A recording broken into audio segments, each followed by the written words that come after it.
എനിക്കറിയാം, ഞങ്ങളെല്ലാവരും ഫ്രണ്ട്സാ. നീ ഇങ്ങനെ സ്വപ്നം കണ്ടിരുന്നോ? എനിക്കുറപ്പാ അവൻ അവളെ തന്നെ കെട്ടും. പാട്ട് പാടിയിട്ടും അവൾക്ക് എന്നോടൊരു ഐ ലവ് ഇല്ലടാ. നീ പാടിയ പോലത്തെ പാട്ട് പാടിയാലേ ആർക്കും അതിലേ വരില്ല. എന്നാ നീ ഒരു പാട്ട് പറ, ഞാൻ പാടാം. നീ ആ അയ്യോട്ടോ സിനിമ ഇട്ടിട്ടുണ്ടോ? ആ, അതില് ലാലേട്ടൻ പാടിയ പോലത്തെ പാട്ട് പാടിയാലേ ഐ ലവ് വരുള്ളൂ. ഏത്?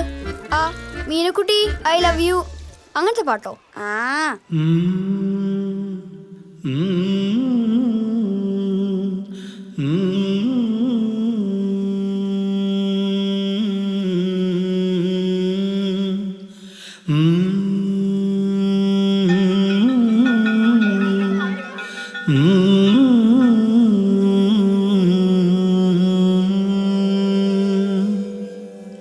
മിഴിമുന കൊണ്ടു നീ ഹൃദയത്തിനുള്ളിൽ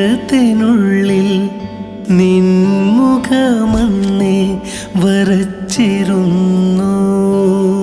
മിഴിമുന കൊണ്ടു നീ ഹൃദയത്തിനുള്ളിൽ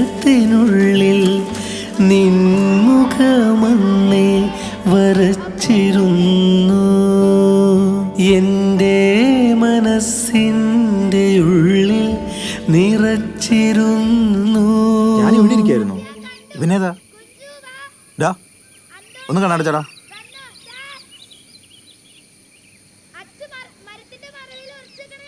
മുറുക്കി പിടിക്കേ.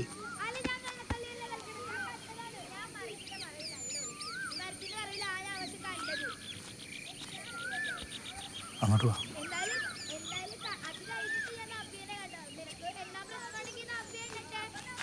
അതാരാ? കണ്ണേട്ടൻ. നീ എന്തിനാ അവനെ കെട്ടിപ്പിടിക്കാൻ നിന്നോടുത്തെ? കണ്ണേട്ടൻ എന്ത് പറഞ്ഞാലും ഞാൻ കേൾക്കണം. എന്റെ മുറിച്ചെറുക്കനാ, എന്നെ കെട്ടാൻ പോകുന്ന ആളല്ലേ കണ്ണേട്ടൻ. ഞങ്ങളുടെ കല്യാണം ചെറുപ്പത്തിലേ ഉറപ്പിച്ചതാ. നിന്നോട് ഞാൻ പറഞ്ഞിട്ടുണ്ടായിരുന്നില്ലേ? ഇല്ല അല്ലേ? അങ്ങനെ മുറച്ചെറുക്കൻ്റെ തള്ളിക്കയറ്റം കാരണം 15-ാമത്തെ വയസ്സിൽ ഞാനൊരു നിരാശാകാമുകനായി. ഇഷ്ടപ്പെട്ട പെണ്ണിനെ നഷ്ടപ്പെടുമ്പോൾ എല്ലാ കാമുകന്മാർക്കും തോന്നുന്നതൊക്കെ അന്ന് എനിക്കും തോന്നി. ഞാൻ ഒറ്റയ്ക്കായി, ഇനി അങ്ങോട്ട് ജീവിതമില്ല. അങ്ങനെ ഞാനും എടുത്തു ആ ശബ്ദം. ഇനി എൻ്റെ ജീവിതത്തിൽ ഒരു പെണ്ണില്ല.